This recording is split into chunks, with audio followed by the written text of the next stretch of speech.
with Nathan Ketilsson.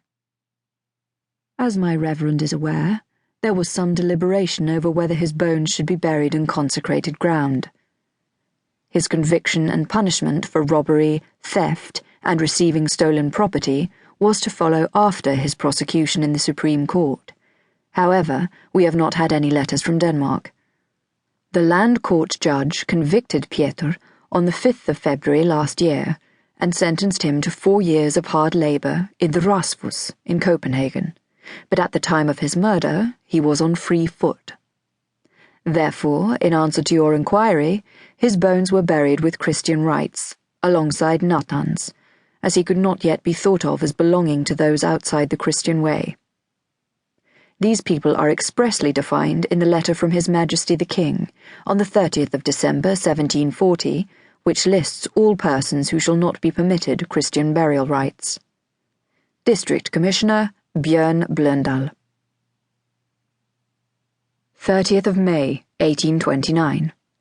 Reverend T. Jonsson, Bredabolstaður, Vesterhope. To the Assistant Reverend Thorvardur Jonsson. I trust this letter finds you well and thriving in your administration of the Lord's work in Vesterhope.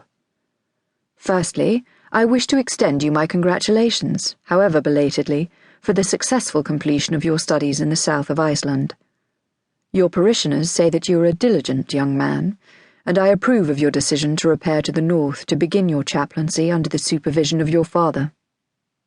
It is of considerable joy to me to know that there remain righteous men willing to fulfill their duties to man and God.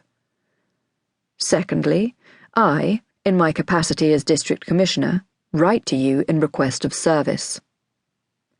As you will be aware, our community has recently been darkened by the shadow of crime. The Illugastadir murders, committed last year, have in their heinousness emblematized the corruption and ungodliness of this county. As District Commissioner for Hunavaten, I cannot abide societal waywardness, and, after the anticipated authorization from the Supreme Court in Copenhagen, I intend to execute the Illugastadir murderers. It is with this event in mind that I ask for your assistance, Assistant Reverend Thorvardur. As you will recall, I related the event of the murders in a letter circulated to the clergy almost 10 months ago, with orders that sermons of chastisement be delivered. Allow me to repeat what occurred, this time to provide you with a more invested consideration of the crime. Last year, on the night between the 13th and 14th of March, 3 people committed a severe and loathsome act against 2 men with whom you may be familiar, Nathan Ketilsson and Pieter Jonsson.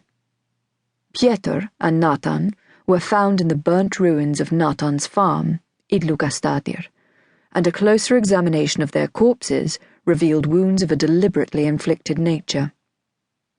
This discovery led to an inquiry, and from there a trial ensued.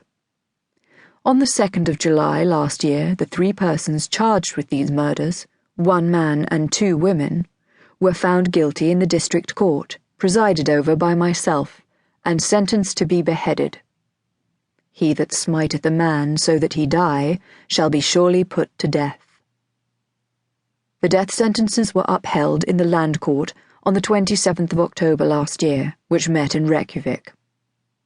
The case is currently being tried in Copenhagen's Supreme Court, and it is likely that my original judgment will stand there also. The name of the convicted man is Friðrik Sigurdsson, the son of the farmer at Katadalur.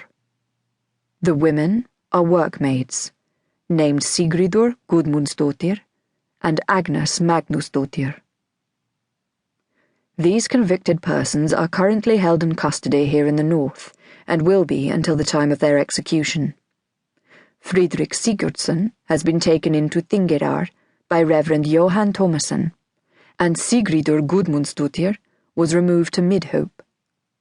Agnes Magnusdóttir was to be kept until her execution at Storeborg, but for reasons which I am not at liberty to state, will be moved to a new holding at Kontsau in the valley of Vatnsdalur next month. She is discontented with her current spiritual administrator.